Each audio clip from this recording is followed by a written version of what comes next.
As the war against the zombies continued, various countries kept developing newer technologies like the improved generations of APCs. Kazakhstan had trouble holding the line, and the ones doing the fighting were mostly Chinese and Canadian troops. In Europe, Bulgaria and Greece had assembled an impressive defensive force at the border. Big clashes were not occurring yet, but would soon commence. With Kazakhstan losing territory, Russia was growing desperate. Putin set forth the focus on rushing South Korea to the defense. But the distance they needed to travel made this focus obsolete according to some experts. Though in India they were able to set up a defensive line, mostly due to foreign help, the zombies started their march again and were digging their way deeper into Indian territory. The once stoic and proud Vajpayee reached out to a foreign policy in the hope more help would arrive, but to many, it seemed too late for India. In Africa, the aggressiveness of the zombies had increased exponentially as the spearhead maneuver by Rwanda was wavering. The Ukraine, that had to face the undead swarm now, had trouble managing their military, as one came to find out that they did not put as much effort in their military as some neighboring countries. China was being pushed back too, but only on certain locations, and the front line was so wide that it was barely noticeable to some. At the edge of what once was Turkey, the fight had begun with the Greeks and Bulgarians.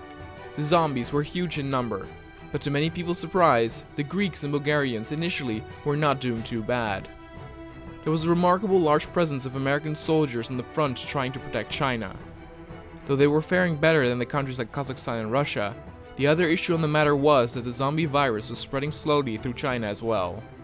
If the horde at the border could not be stopped, an infectious uprising might lead to the downfall of China. In Europe, other countries were preparing to clash with the zombies as well. Belarus would be up next, and with their industrial development hoped to achieve a better resupply basis to help support the front to the east. In Africa, the Rwandan soldiers had been separated from each other and the assault was shattered. The increased focus on the south did give the soldiers to the northwest a small window of opportunity to win some land back.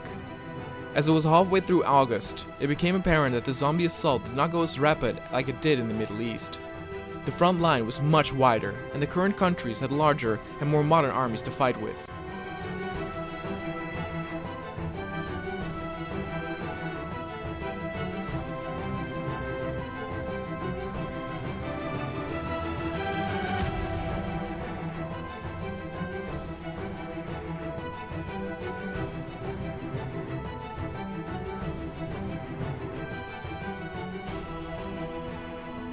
Chinese President Hu Jintao wanted to modernize even more by focusing on the southern military industry. The military factories needed to be built far from the front line to ensure their protection. After more than a month of fighting, the Greeks and Bulgarians still managed to hold. They urged other European countries to send help towards the Ukraine as they needed it more than these two countries did. In northwestern Africa, an aggressive push by a Dutch division almost managed to link up with the troops on the northern shore, but they were halted at the last minute when encountering too much zombie resistance. In China, things were slow. Another month went by, and the front line shifted ever so slightly.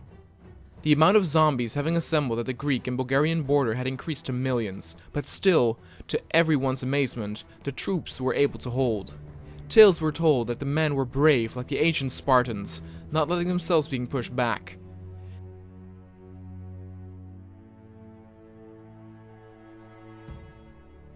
The Ukraine was not doing so well though, with an aggressive pushback towards the west and the zombie horde almost having reached the border of Belarus. The Russian border was impossible to control. It was so wide and massive that a few thousand zombies always managed to find their way through the landscape and push further.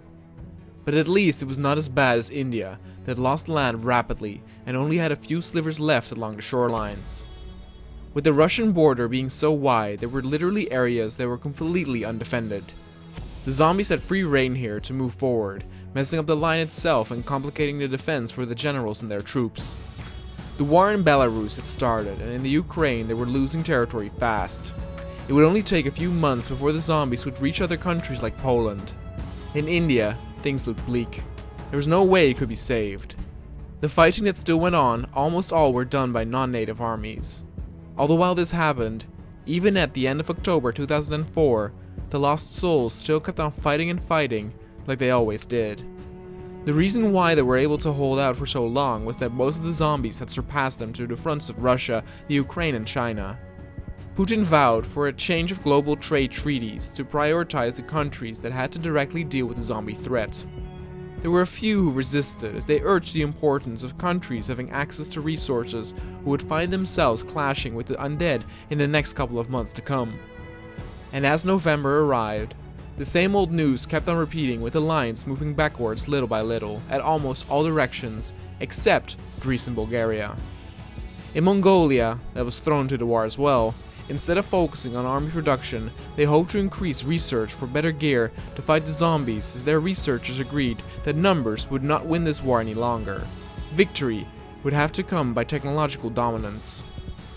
Though there was still a prominent zombie presence in Central Africa, multiple countries were able to link up to strengthen the front facing the north.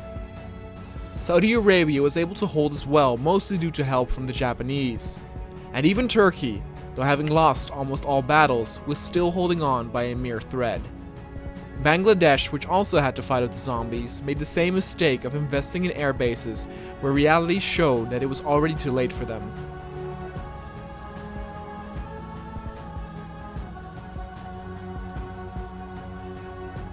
In the Ukraine, a multitude of different countries had assembled to slow down the zombies' push to the west.